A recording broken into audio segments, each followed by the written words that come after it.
Dobra, Path of Exile, tak, stary? Path of Exile 3.25 to jest? Path of Exile 3.25. Gdzie jest jakiś ten...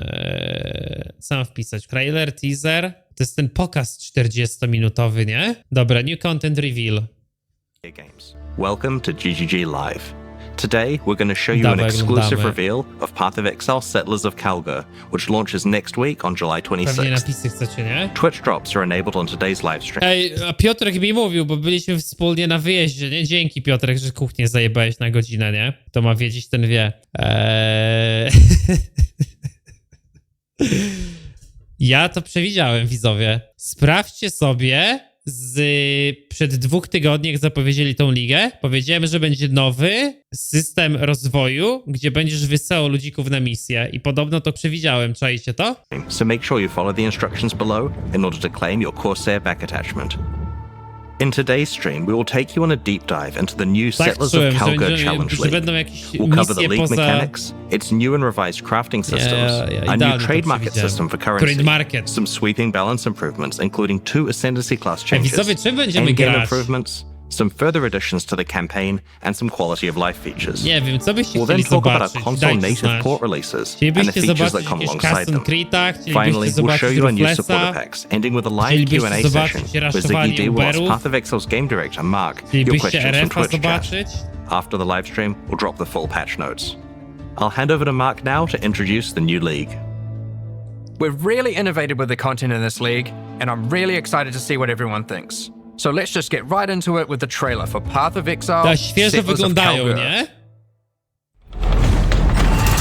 Świeżo chłopy wyglądają.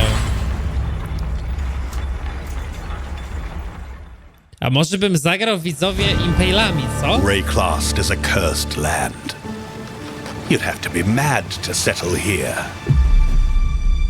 And yet, welcome to Kingsmarch!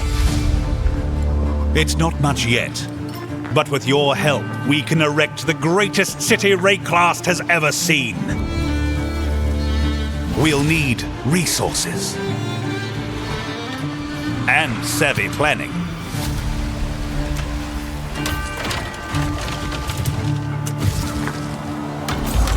Soon we'll attract settlers, craftsmen. Może zagram tym RF-em, ale z RF-em jest taki problem, że RF jest teraz pod wybuchy. To te wybuchy są do dupy na bossa, nie?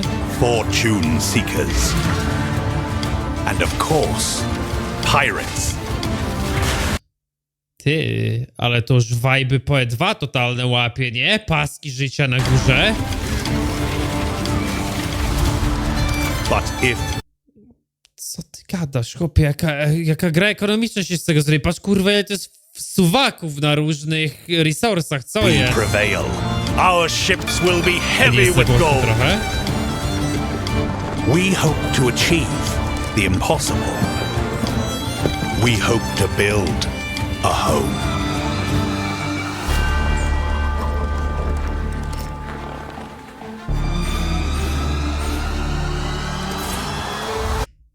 Respect with gold? Co ty gadasz?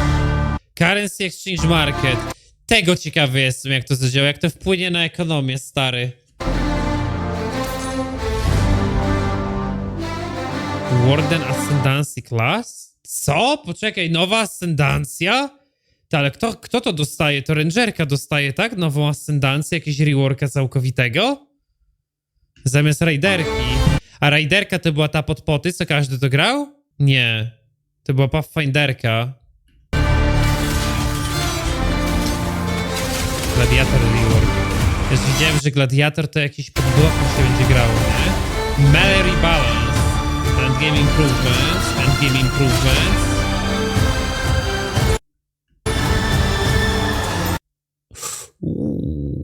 Patrz na to, stary. Będzie ten Hazard z Diablo 2. Podoba mi się, że w ciągu 2 minut więcej emocji PoE wyciągnęło niż przez całą relację. Najlepsze jest to, że to jest tylko sezon nowy. In Path of Exile Settlers of Kalguur, you will encounter some familiar faces from the Expedition League. Danig, Rog, Tujin, and Gwenin are Kalguuran people who are trying to establish trade between Rayclast and their homeland. They have recruited many curious characters from Rayclast, including some you may recognize, but are also seeking help of a powerful exile, like yourself. You will first encounter Johan, the King's Hand in Lionized Watch. He's there recruiting workers, traders, and exiles. Johan, under the command of the King of Kalguur, has been sent here to build a new city called Kingsmarch, which intends to become the hub of commerce between Wraeclast and Kalguur. Soon, he will bring you to the planned site for Kingsmarch, which you'll notice has humble beginnings as just a tavern in a field. But with your help, it won't stay like this for long. It takes a lot to build a town. The Kalguurans will ask you to seek out resources that can be used to begin construction. On your adventures, you might find minerals such as crimson iron, which are veins of iron that have been overrun with corruption, spawning dangerous foes when you approach. Or perhaps orichalcum, which you will have to liberate from the demons worshipping it. Petrified amber attracts mindless, blighted enemies, while bismuth has a strong affinity to the elements and causes the area to become unstable. If you're lucky, you might find vericium, a material as valuable as it is dangerous, and guarded by very powerful foes. Once you defeat these monsters, the deposit will automatically be tagged for mining. But first, we need to get someone to do the hard labor. This is of course a trade expedition and nothing is free. Miners, along with other workers that the Kalguurans have hired, must be paid in cold hard gold, which you'll notice is now dropping throughout Wraeclast. You will have control about who gets hired into your enterprise. Once you have accumulated some gold, head to the town and talk to the recruiter, Rolf. He's been busy tracking down hardy folk across Wraeclast who are looking for work. You'll notice each person has their specialties and a wage cost. It'll be up to you to hire and fire as you please. Over the course of the league, you'll be searching for your perfect employees for each job. Once you have them, you'll have to keep them paid, safe, and alive, which we'll get into later. Here we have a prospect who has a specialty in mining. We'll start with that so we can begin to retrieve some of those resources we were talking about earlier. Let's go find some more and put our miner to use. Oh, we've found a vein of orichalcum ore. It's guarded by dangerous demons worshipping a strange shrine. The shrine buffs the demons, giving them power, but once you defeat them, you can seize that power for yourself. After that, we can tag the ore, and our mining specialist will get to work. Widzowie, jaki jest najbardziej tanki build w PoE teraz? Soon, we encounter a few more deposits, each with a different dangerous encounter. After you have tagged the mineral veins, your miners will get to work collecting resources in real time. They might take a while, but will continue whether you are logged in or not. The work can be sped up by hiring more or better miners, and by upgrading the mining station back in Kingsmarch to equip them with advanced pickaxes. Alright, some time has passed and our miners have been able to get the resources back to town. We've also managed to collect some more gold too. We can now upgrade the town and build new structures. There's plenty of options, we just need to decide where to start. I think we'll start with the tavern, the beating heart of Kingsmarch. It can be upgraded instantly to improve the recruiter's prospects. And you can find various important NPCs relaxing here. Next, we'll upgrade our mining station. You can upgrade this to improve the efficiency of your miners and allocate our newly hired workers to mining. You will eventually need a smelter, where you can send your ore to turn into more valuable bars. Ja się zastanawiam, czy nie testują takiego systemu, czy Rajsa, czy nie testują takiego systemu, żeby zobaczyć, czy nie przywiąże do ludzi, żeby zwiększyć kurwa retencję, tak jakby, żeby ludzie się przywiązywali do swojego hubu i nawet jakby już nie robili mapek, to żeby weszli i zobaczyli, jak im się to rozwija. Czy nie testują tego, czy to nie wpłynie na dłuższą karencję czyjąś w sezonie. Z takim systemem totalnie, ale to totalnie nie zdziwię się, jeżeli to będzie sezon, który będzie miał jedno z najlepszych utrzymań gracza. We have the disenchanter, where you can bring your magic, rare or unique items to be added to a queue to be disenchanted over time. Aż będzie ci głupio zostawić po jakimś czasie, nie? The items will be broken down into thaumaturgic dust, a new resource used for crafting and shipping. We'll get more into that later. And of course, a town needs food. You could invest in farming, where you can select crops to grow and harvest. But don't worry, you won't be manually watering anything. The wonders of delegation. With all these resources piling up, there will be excess that we can spend. Let's talk about rewards in Settlers of Kalguur. Eventually, you can build a harbour and establish shipping routes between a number of different Kalguuran and Karui ports for trade.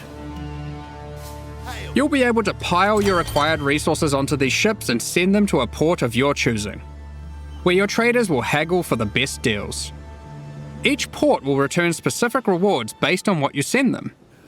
They accept all types of resources, but will have a preferred type that they'll currently pay more for. To jest za dużo dla mnie, nie? Jak na PoE. And you'll want to get onto this, because eventually you could be bringing in shipments like this. O kurwa. O kurwa, ile currency tu jest. Co jest? A teraz pomyślcie, że niektóre staki będą divinami, nie? Ej, widzowie, to będzie taka inflacja, że chuj. O kurwa. Ty no patrzcie, ile tu jest... Ja pierdolę, stary. This... Ty, oni są nie... Oni myślicie, że oni są świadomi tego, co robią? Chłop ci będzie przynosił po 50 kurwa chaosów?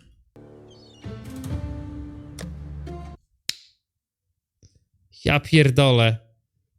Tego 6 divine'ów, kurwa, 2 exalty, stary, 150 kromów, 200 julerów. Co ty gadasz? Ej, stary. Chłopie, tu przedmioty będą miały... Ej, dobra, ile myślicie będzie mirror kosztował w tej lidze? Tutaj mirror będzie kosztował, stary, 1000 divów? Tu będzie... To taka inflacja tu będzie dopierdolona? Or even this. Jezu, ile skarabów, chłopie. Chłopie, po 100 chaosów z tego Essa. Today, A teraz jeszcze pomyślcie, że tym wszystkim będzie się można z ludźmi tradeować, nie? we're going to trade with Kalguur. You'll notice that as we send more resources, this risk meter creeps up. Much like the dangers on the shores of Reklast, there are dangers out at sea. Monsters, pirates, environmental hazards. You'll want to try keep your shipment safe. You can do this by hiring workers that specialize in shipping. Ale to jest... The more of them you add to the Stary, to jest totalny raj dla wszystkich hideout warriorów. Kurwa, ja myślę, jakim buildem gracze to jest w ogóle istotne. Tu po prostu trzeba build, którym się szybko kampanię zrobi i nawet z hubu nie wychodzisz, nie? ship, the Dzięki less Black risk there will Shadow. be. Like this gentleman, who's famous for fending off even the most dangerous of pirates. Now let's get that shipment going, and we'll continue exploring Reklast while we wait for its return. This is the first Path of Exile League that experiments with No tak, true, musisz mieć golda. real-time Gold dropi tylko z mobów i jest nietradowalny, czyli zmuszają cię do grania, no. mechanics. You can send out shipments, go and have lunch, and come back to your rewards. Many mechanics in the league Ale widzicie, oni to nawet sprzedają w takiej formie, że możesz to wysłać, pójść sobie coś zjeść i jak wrócisz, to już będziesz miał stare nagrodę. Oni imo testują, kurwa, przywiązanie takie, bo to jest... jak już sobie wybudujesz taki budyneczek, który ci może zarabiać, o kurwa. Ale ja nie wiem, czy to będzie dobre na dłuższą metę. this way, so you'll always have some ongoing project or outcome to look forward to. When your shipment has returned, or met its demise, you'll get notified, and at your leisure you can return No, przed spaniem puszczasz statki, rano wracasz, to... into the town to collect your rewards. Kurwa, nie wiem, czy wy tego Our chcecie shipment w PoE. returned safely, so let's go see what we got. Ooh, they've sent us a unique item No bo alongside to jest system, który cię zmusza do logowania się cyklicznego, nie? our rewards, perhaps hoping to secure us as a loyal customer for the future. No, będziesz się budził o 4 rano, że nowy Aside statek from shipping, dostawić. the Kalgurans are big on their technology. They have hired Isla, a familiar face from the Heist League. She is an engineer who the Kalgurans have employed for a very exciting purpose. Ej, dobra, nie, serio, szczerze, co myślicie o tym, kurwa? To jest, widzowie, to buduje FOMO. I to mocne w tobie. Co ty myślicie? Chcecie w tego... to w PoE? Dziwi mnie to fest. Eksperyment, nie? Pytanie, jak silne to będzie. Nie zdziwię się, jak wprowadzą w następnym sezonie apkę na telefony, żeby z telefonu wysłać statki. W WoWie tak było. Jak tylko wprowadzili garnizon, to potem już była apka na telefony i wysyłanie z telefonu, nie? You're not the only one who understands how profitable running maps can be. Ty, Piotrek, jesteś na nie. No muszę, wiecie, bo to tak wygląda, ale czy to będzie 5% twojego stary income'u, czy to będzie 50% twojego income'u? No w WoWie, jak w Warlords of Draenor coś takiego wprowadzili, to totalnie została rozkurwiona ekonomia, nie? Topie była taka inflacja. Once at Endgame, Isla can help you build a series of Kalguuran modified map devices. You can then put a queue of maps into them. If you've hired a few skilled Atlas runners, they will put themselves to work running those maps for you one after another. Look, Co? more delegation. Co? If you've hired a few skilled Atlas runners, they Będziesz sobie wynajmował chłopów, żeby ci kurwa mapki latali? will put themselves to work running those maps for you one after another. Look, more delegation. I ty robi mapkę w 2 minuty, kurwa? Patrzcie na to, chłop robi mapkę w 2 minuty, stary. Once again, you'll be notified when the rewards are ready to be collected. You can put lots of maps in the queue, so don't feel obliged to go back there all the time. Be careful though. The difficulty of the map impacts the risk of your workers perishing.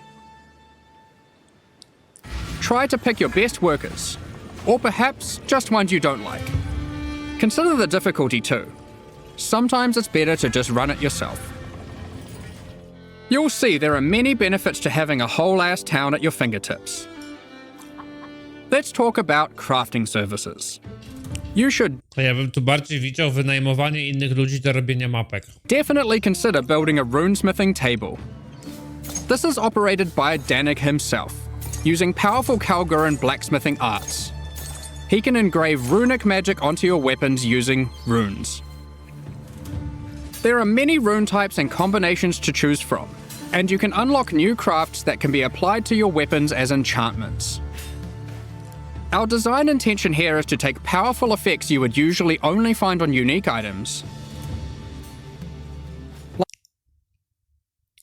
Czyli jest dodatkowy currency, nowe, jakim są runy, i konkretne zestawy run wrzucasz w kolejny buff do broni. Like this modifier, which you might Ale czy to zajmuje afixa, suffixa, czy to jest jakiś totalnie nowy slot? recognize from Doomfletcher's Prism. Danig can apply it to your two-hand Nowy, maces. totalnie nowy slot. There are over 100 Czyli different zwiększenie special siły crafting postaci outcomes, całkowite. ranging from ones very easily applied to very difficult. The rune types can be acquired through trade with Kalguur, or defeating powerful bosses. The Kalguuran Pięćset na tech broni benefits istnieją. don't end there. W jakiej formie? To konkuruje z enchantem serwesu, okej. We're also bringing back a formerly overpowered crowd favorite, A to jest takie mele-only trochę? Bo ja kurwa nigdy tego nie używałem. Recombination. Isla is trying to master this. She just needs you to help her with getting resources. Ty, bierzesz 2 itemy i go łączysz w jeden? System isn't as strong as it used to be, but it still allows you to combine 2 items together, hoping to get the best modifiers of each. O kurwa, ty, to poczekaj. To z tym systemem, pytanie ile on będzie kosztował. Chcesz zbierać afiksy? Jeżeli masz na przykład przedmiot, który ma 3 afiksy dobre, ale 4 do dupy i drugi taki, to chcesz je wziąć i zobaczyć, czy połączyć coś zajebistego. To się wydaje strasznie silne, bo bardzo dużo rzeczy jest wartościowych leżących na ziemi. Onto a single item. Dzięki właściciel Neymana za Prime'a. Ty, to brzmi mega kurwa silnie. Naprawdę. To takich perfekcyjnych rarów to będzie multum, nie? Between running a town, shipping, and exploring, you'll be collecting a lot of extra gold. It is now the primary resource for 2 huge new quality of life features that we are putting to test. Firstly, you can use gold to respec passive points. This is a feature from Path of Exile 2 that we've decided just makes sense to port back. The higher level you are, the more expensive it gets. And the next one is absolutely massive. A currency trade market. The Kalguurans have recruited Faustus, another NPC from the Heist League. He allows you to asynchronously buy and sell currency and most other stackable items with other players without the nuisance of, price fixes and people who never respond. All you need to do is select what currency you want, say what you have, and your ideal ratio. It works kinda like a real-life stock market. Faustus will make the trade happen for you, so long as there is someone selling on the other end for the same rate or less. Aha, czyli to się samo z siebie dzieje. To nawet nie tak jak w WoWie, że wystawiasz i ktoś to musi kupić, nie. Jeżeli wystawić zlecenie, które jest połączone z innym zleceniem, które istnieje, to automatycznie już wam wykona trade'a. Able to go back to blasting monsters while trusty Faustus does the dirty work, notifying you when your currency is ready for collection. All you need to do is pay him a small amount of gold for his time. Cards on the table. This is an experiment to see if this type of asynchronous trading has a place in Fajnie, że są przejrzyści z tym, nie? Że mówią, że to jest eksperyment, że może nie future wypalić. Path of Exile releases. We are very excited Fajnie, że w ogóle testują taki system przed wyjściem PoE 2, nie? to see how it goes. Now, given that Faustus is an expert in black market trade and shady deals, he also provides another service, offering items for gold. The items will generate with random rarity. Ej, ale przedmioty za golda... Gold staje się całkowicie nowym systemem progresji giru. Im więcej systemów progresji giru, które dzieją się same z siebie, tak jak zbieranie golda z zabijanych mobów, tym więcej tego giru jest w grze. Im więcej jest go w grze, to on jest mniej wartościowy, ale tu jest też ogromna inflacja. Ja pierdolę. Ty, to chyba będzie liga, żeby sobie odpierdolić jakiś dream build, mam wrażenie. And on average, the modifiers on them are better than normal. This can be a very nice... Co? And on average, the modifiers on them are better Aha, on than normal. average. Myślałem, że ogólnie będą mieć This lepsze. can be a very nice way to get some targeted items during the campaign. Dobra, stary. Wchodzisz, zbierasz... Kurwa. Ty, ale jaka tu będzie progresja giga łatwa. Tu chodzisz, jebiesz mapki, zbierasz golda, kupujesz sobie przedmioty, które chcesz połączyć, łączysz te przedmioty, chłopie, i robisz, kurwa, w 15 minut perfect item, nie?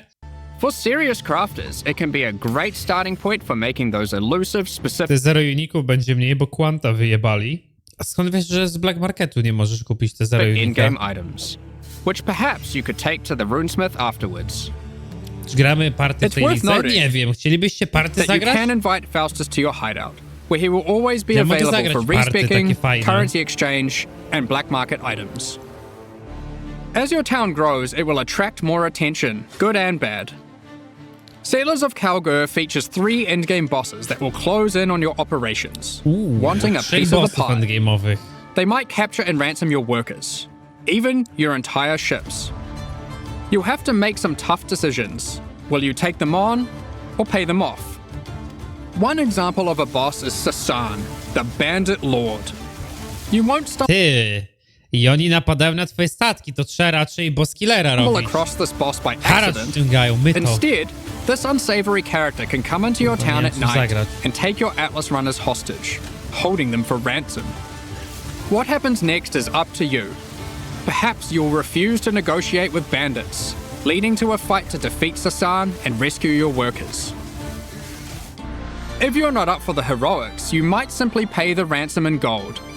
Or perhaps these workers were especially disappointing, and you'll just leave them for dead in true Ray class fashion. They knew what they were signing up for, right? Of course, the heroics might be worth it for other reasons. These bosses can drop new unique items. Nowe unikaty. Max life, często block spell damage, ward. Maksimum często block attack damage, maksimum często block spell damage, O, block is lucky. Trigger is socketed elementa spell on block. O! O kurwa. Cast on block. Ej, a był jakikolwiek item, który albo keynote, który dawał ci cast on block?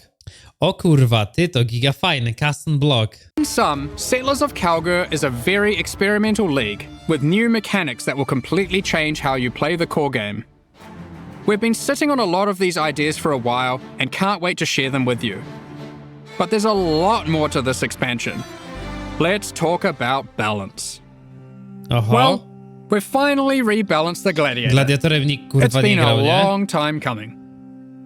Like before, there are passive Co on ma? Base chance to block from equipped shield, blah blah blah, instead of value, attack, speed block, chance to attack, to block spell damage is lucky if you have blocked recently. Bleeding inflict is aggravated. Co jest aggravated? Co oznacza, że się stakuje? A nie, jeżeli przeciwnik się porusza. Bleeding enemies you kill explode. To fajne. skills that allow you to invest in bleeding and block. We've designed new skills replacing some of the old ones. Like this, War of Attrition, which is very handy for long sustained boss fights.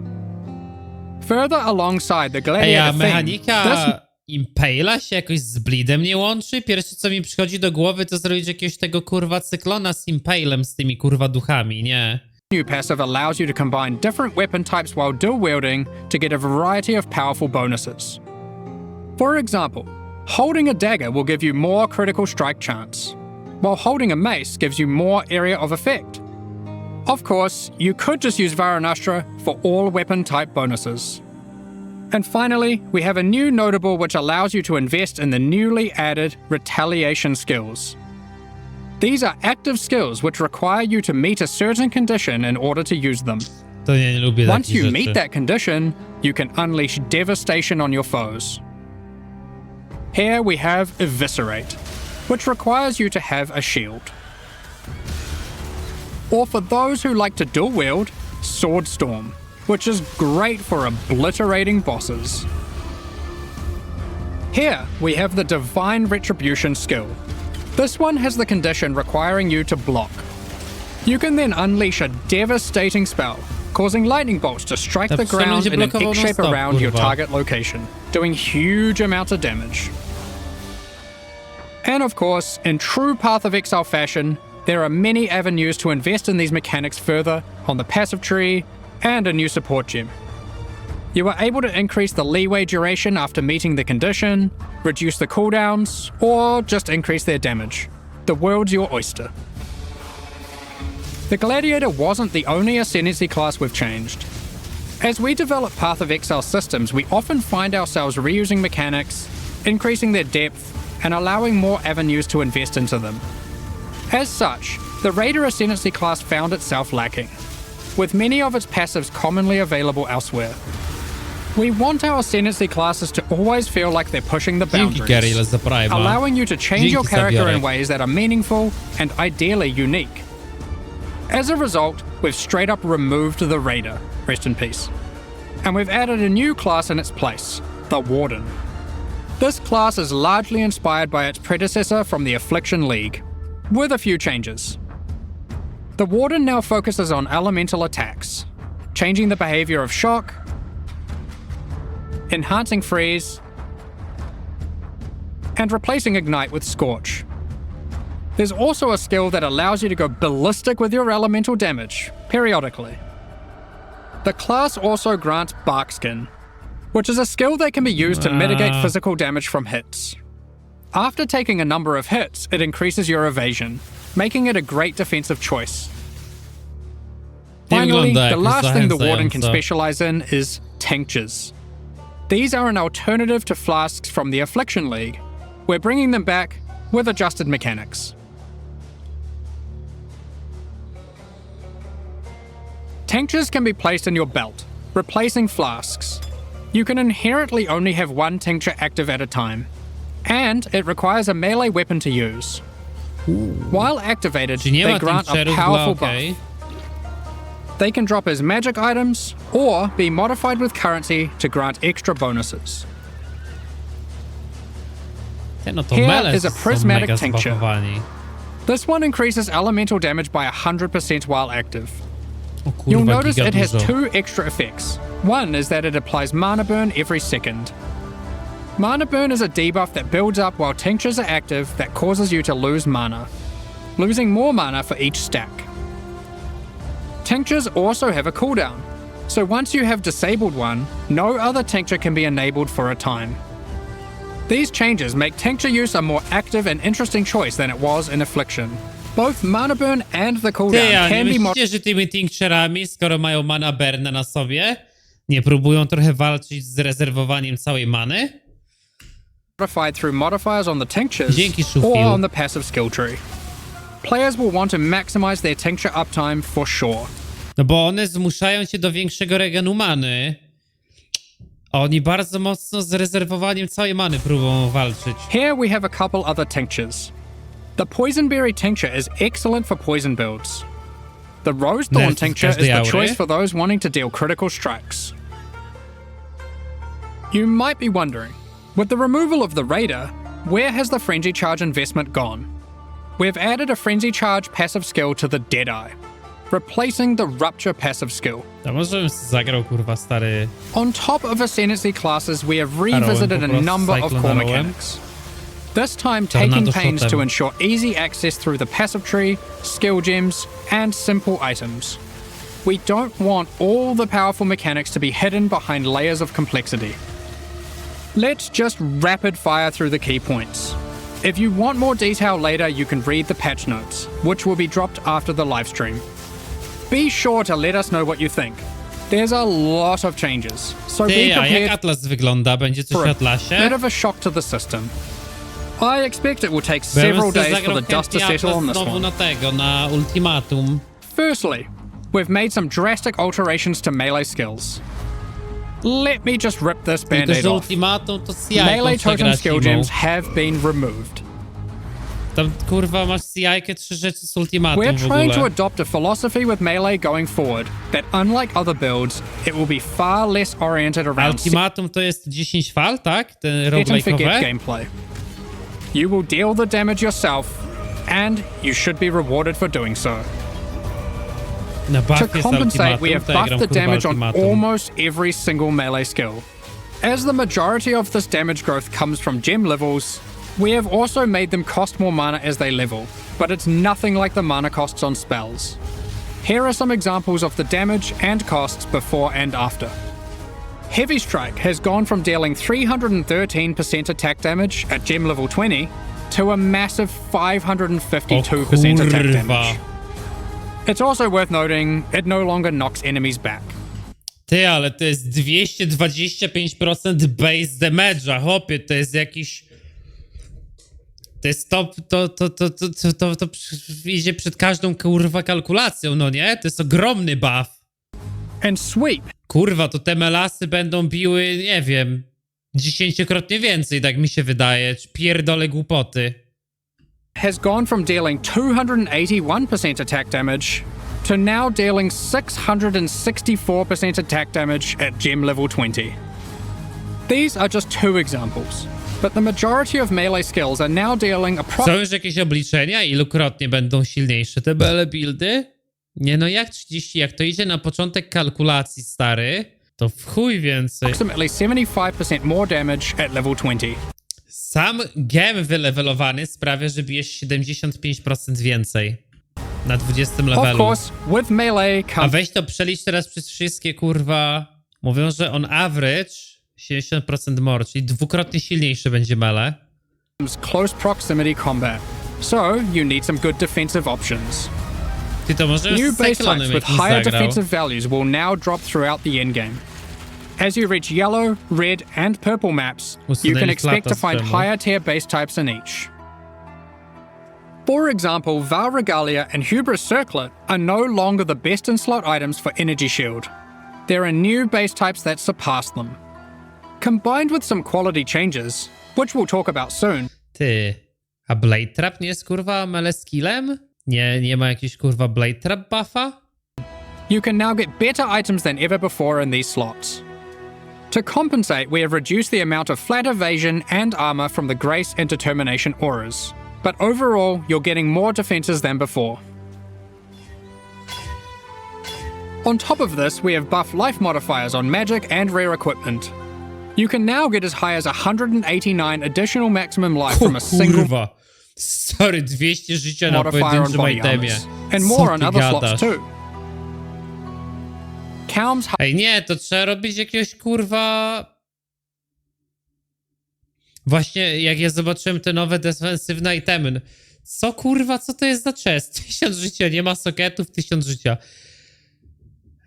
Ej, to będzie giga Art has fajna also liga. finally been restored to its former glory and once again Nie, grants to plus trzeba jakiegoś 1000 to totalnego, kurwa, właśnie tanki builda dojebać. Chłopie, to będziesz nie do zajebania. maximum life. I mentioned quality. Quality on weapons and armors is being changed to apply multiplicatively. In other words, weapons with full quality will give 20% more physical damage, and armor with full quality will have 20% more local defenses. O For kurwa. melee, this will mean a damage increase for almost all builds using physical damage attacks, and it will mean more evasion, armor, energy shield, and ward for all builds. Endurance charges no longer Ej, nie, to ja widzowie, ja gram jakimś kurwa z jajką stary Energy Shield Stackerem, nie? grant elemental resistances, but instead grant additional elemental damage reduction, making it multiplicative with resistances.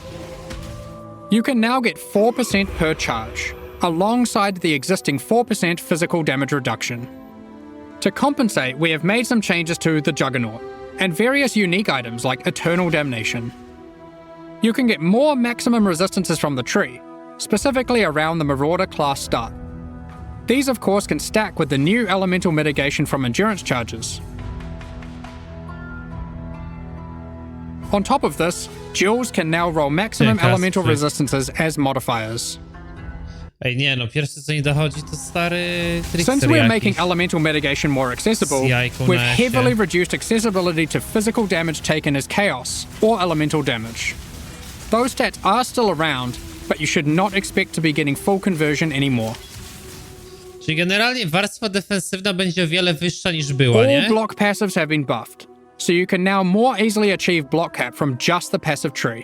Trickster z nową bazą zbroją i bez innego jaku wyciąga 7k Energy Shielda z CI? Co ty gadasz? The Keystone Versatile Combatant has been improved to have less of a penalty to maximum block. A number of Life Leech passives have been buffed to generally allow for more acquisition of maximum leech rate for life. Vow Pact has been reinstated to its former glory for instant Life Leech, but only for melee. We've reworked Flesh and Stone. Previously, this buff skill granted Maim and Blind, depending on the stance of our character. Now, while in Sand stance, the skill simply provides damage mitigation, becoming more effective the closer you are to enemies. While in Blood stance, enemies will take more physical damage the closer you are to them. This skill will now greatly favor melee or close range gameplay. Given we're doing a Kalguuran league, Ward has also received a bit of attention. There are new uniques that grant Ward, and the base restoration of Ward is now faster. Co to jest ward, kurwa? To compensate, Olroth's Co Resolve to jest kurwa ward? has been nerfed, but Ward loop builds will still be possible. Ja pierwszy raz to Anyway, widzę. that was most of the purely defensive changes. Now let's look at some of the offensive and utility-based ones. Daje ci tarczę, która działa jak life, ale tylko na jeden hit, a potem pęka i odnawia się 2 There are sekundy. more and better ways to deal with mana as an attacker on the southern hemisphere of the passive tree.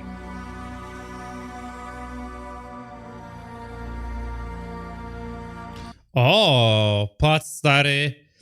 Cały w ogóle jakiś nowy zestaw Reservation Efficiency. Wands, daggers, scepters, claws, and staves now have higher critical strike chance values than ever. Wands can go as high as 10% without modifiers. Ty, a to też jest kurwa giga do... Ej, poczekaj, to jak są bazy kryta w ogóle ulepszone, to może sobie zrobię jakąś kurwa okultystkę stary na custom kryta kurwa z CI-ką. Sandstorm Visage has been made rarer to compensate, instead of reducing its power. For you wand attackers, wands now have higher attack speed than ever to compensate for their low damage.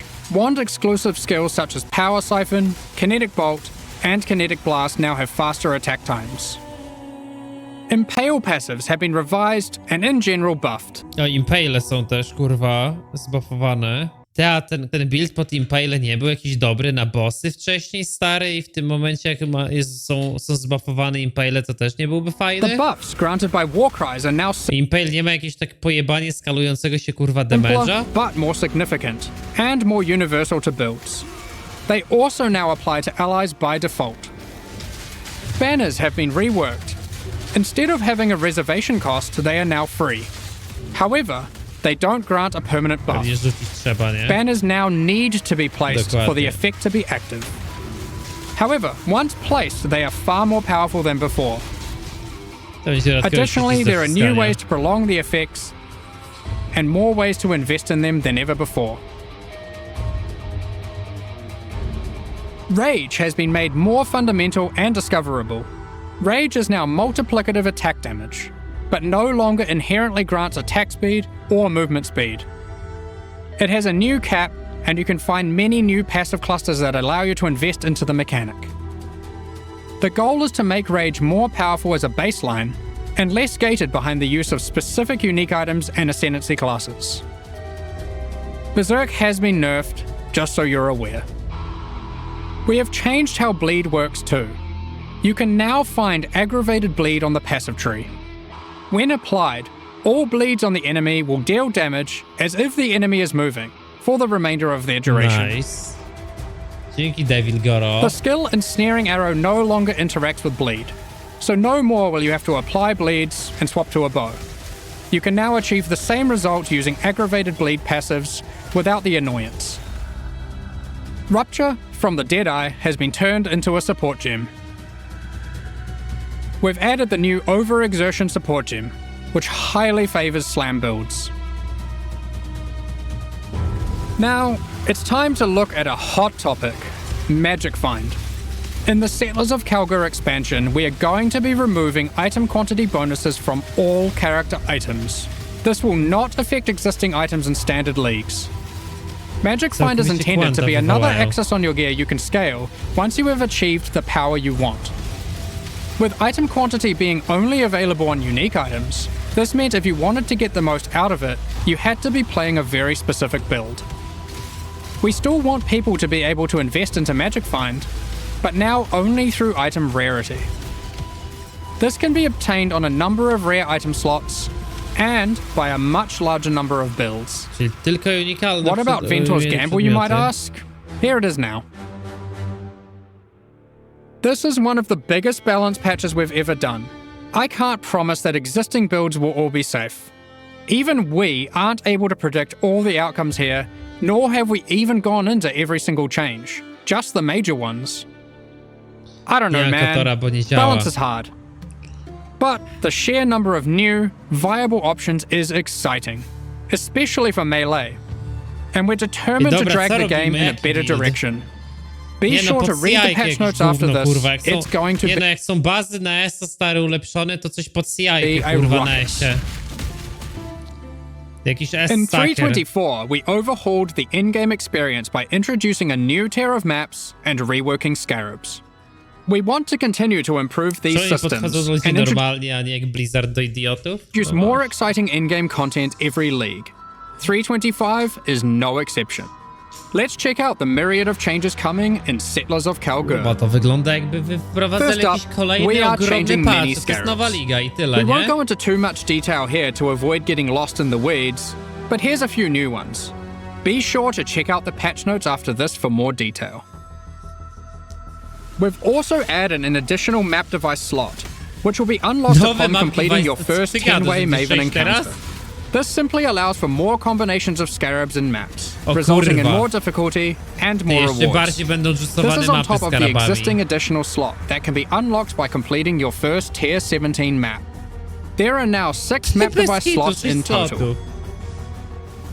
You might have seen our teaser, where we revealed we'll be adding new special encounters to the endgame. One such encounter is the Nameless Seer, lurking in Tier 16 and 17 maps. This NPC will give you a selection of unique items, and you can pick one for free. Co ty gadasz? In Tier 16 maps, he now has an additional feature, where you can scry a map.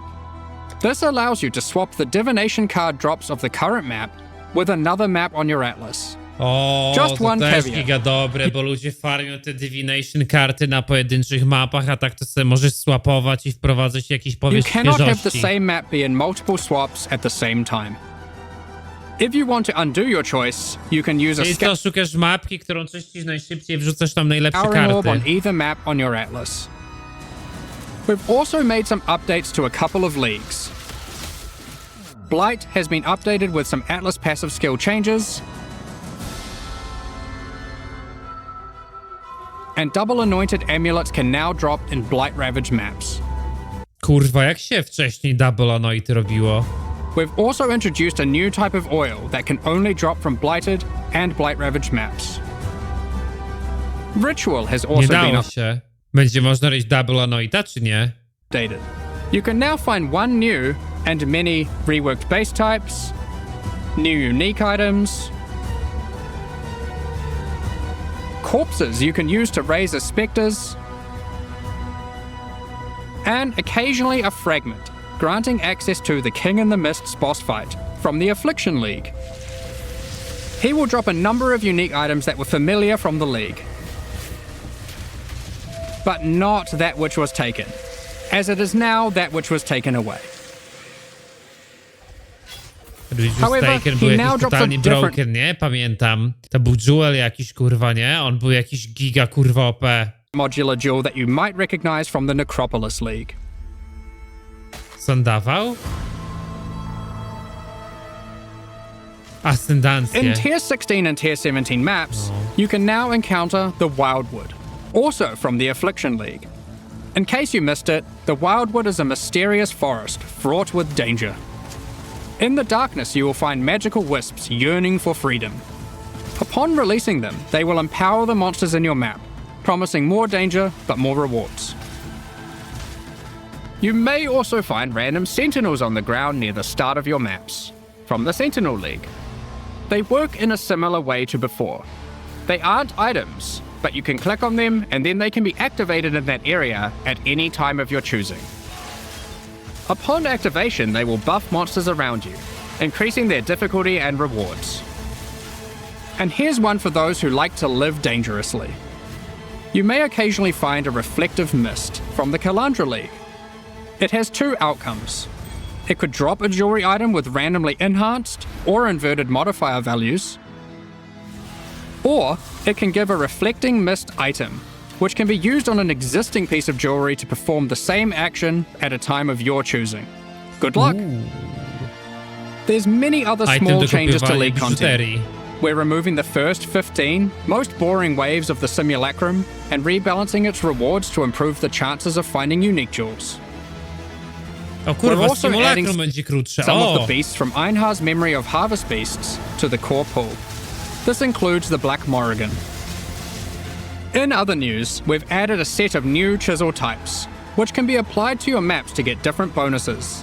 While the Cartographer's Chisel still increases item quantity, there are new ones that now increase rarity, pack size, increased chance for currency items, divination cards, and scarabs. It's also worth mentioning that chisels now apply 20% quality per chisel to white maps, 10% to yellow maps, and 5% to red maps and higher. Unique maps still require the full 20 chisels. Also, only one type of chisel can be applied to a map at a time. During 3.24, we made a change to Tier 17 maps that allowed them to be rerolled with Chaos Orbs. We are now expanding the currency types that can be used on them to also include currencies like chisels and Val Orbs. Ultimately, the only restriction Tier 17 maps now have is that explicit modifiers cannot be removed from them. We have also revised the difficulty of these maps, as they didn't quite hit the mark. The monsters in them now have substantially less life, and deal less damage, meaning Tier 17 maps now better fit into the progression between Pinnacle and Uber Pinnacle content. Lastly, we've adjusted the drop rate of Valdo's puzzle boxes. Previously, we were adapting its drop rate based on the possible outcomes selected by supporters. So many supporters really wanted Mage Bloods, so the box was hardly dropping. Thus, we have drastically increased the drop rate of the box, but reduced the probability of getting chase unique items from it, like Mage Blood. Overall, we have taken care not to reduce the number of Mage Bloods total in the economy. We figured it was better to have more tickets for fun, rather than barely seeing any boxes in a league. Ja pierdolę, to jest chyba coś, czego Blizzard nie rozumie. Zdałem sobie z tego sprawę, że jest fajny item w grze i wcale go nie trzeba jakoś totalnie, kurwa, gatekeepować. Nadal będzie ciężki do zrobienia, nadal będzie ciężki do zdobycia, ale nie starają się aż tak go, kurwa, ukrywać. we've been hard at work improving the Path of Exile experience on consoles. With native ports for the Xbox Series consoles already being released, and PS5 on the near horizon, the game now takes full advantage of the console hardware. Loading times have been reduced even further, pop-in has been reduced, and textures won't start unloading in heavy scenes. Furthermore, overall visual fidelity has been improved for all new generation consoles. Path of Exile now uses the highest available resolution textures and water effects.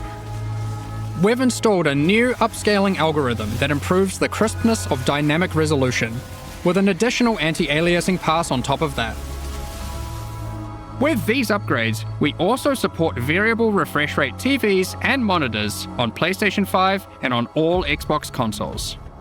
In the options, players can now choose which aspect of visual fidelity they want to focus on. Flicker jest mele, flicker też będzie kurwa tak zbufowany. Image quality, or target frame rate. In 3.24, we added some new encounters and secrets to the campaign. In Settlers of Kalguur, we're adding even more. We're not going to spoil them all here, but keep an eye out for anything unfamiliar on your adventures. Who knows what you'll find? I mean, I know, but still. There's an underground bunker underneath the refinery, guarded by powerful robots. I wonder what's been hidden away here. How do I unlock this mysterious door? What riches must lay inside? Blighted growths have appeared in the gardens and sewers of San. A vault containing riches can be found in the reliquary. As you might have seen in our teasers, there's a slew of quality of life features we've been working on. Here's a quick summary. You'll no longer need to interact with waypoints to unlock them. You can just walk by and they'll activate automatically. When using keyboard and mouse, you'll be able to pick up items from further away. We're adding static life bars to some bosses. Not all bosses will have them just yet, but we'll be adding more over time. You can now see which divination cards drop in each map by hovering over them on your atlas. When you die, you can now resurrect without having to reactivate all your reservation effects, like auras and heralds. O kurwa. You can start harvest encounters with just a single action. The amount of quality provided by currency items like whetstones is now based on the item level, rather than item rarity. Those currencies now apply a 20% quality to very low-level items, with that amount reducing as the item level increases. Next up, we're going to be talking about our new League supporter packs. Today, we're launching 2 new series of supporter packs, the Paladin and Penance packs. Each tier contains the pack's full face value in points, alongside several exclusive microtransactions. These packs are only available for the duration of the Settlers of Kalguur League, and will leave the store forever when it ends. As always, the microtransactions in these packs are purely cosmetic, and do not affect your character's power or progression in any way. The Paladin series of supporter packs contains 6 exclusive microtransactions. Adorn your weapon or shield with the Paladin weapon effect. Make a show of leveling up with the Harpy flyover level up effect. Equipping the Divine Paladin armor set will periodically cause slain enemies to be consecrated and laid to rest. This set also comes with a matching back attachment. Both the helmet and back attachment have options to display the radiant glow, or not, you pick. The Divine Judgment finisher effect locks onto unique enemies before obliterating them with a laser from the heavens. May your critical hits resonate across Rayclast with the Cleric's Bell back attachment. Invite your friends to spend a day at the races in the Vasteri Racecourse hideout. Add rowers to the track to race them against each other. Or you can just spectate from the sidelines. The Penance Pack series also has 6 exclusive microtransactions. With the Penance back attachment equipped, a repentant soul is chained to your back and lashed with lightning. Ouch. place none other than the Trial Master in your hideout and have him comment on your chaos. A classic. Co ty gadasz? Fairer now than in ancient times. And Val crafting attempts. Your luck is over, fool. Ty to He even giga keeps a dobre. record of how many Chaos and Val orbs you've used in your hideout during the league, or across all leagues. Blood stains your armor the more life you lose when wearing the Acolyte's Penance armor set. The Zealot's Madness portal effect fragments as you near it.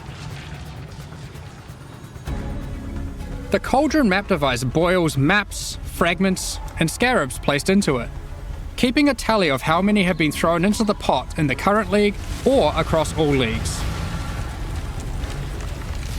Fajny system. The exiled squire pets follow in your footsteps, hyping you up for battles, No sweat for you, boss. providing pessimistic commentary, The cycle repeats. or voicing their disdain for you to bring you down a peg. About time you kicked the bucket. These packs are now available for purchase on both PC and console, and will remain so during Path of Exile, Settlers of Kalguur. Ej, dobra, widzowie, co Meanwhile, gramy? the Solar and Eldritch packs leave the store forever at the launch of Settlers of Kalguur League. So now's your last chance to purchase them. Thank you so much for your Pokaż ongoing support. patchnocy. Now, we have one more thing to announce before getting into the Q&A. We are soon going to be running a small closed beta test for Path of Exile 2. We O, have been beta. taking sign-ups for the Path of Exile 2 Dobra, pokaż tak. PoE 3.25 patch notes.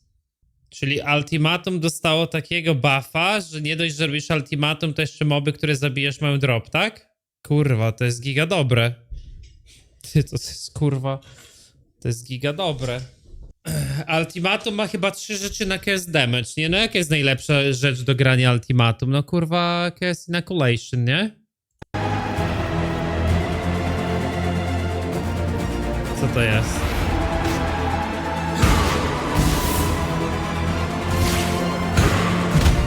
Your absurd defiance ends here, hatchling.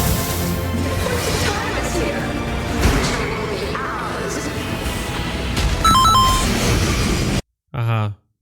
Nie no, ja wolę jakieś tanki skurwiela, żeby dobić level. A widzowie, dawajcie jakiś build dobry. Czym kurwa myślicie, że zagrać na tej lidze? Jakim archetypem? Co kminicie?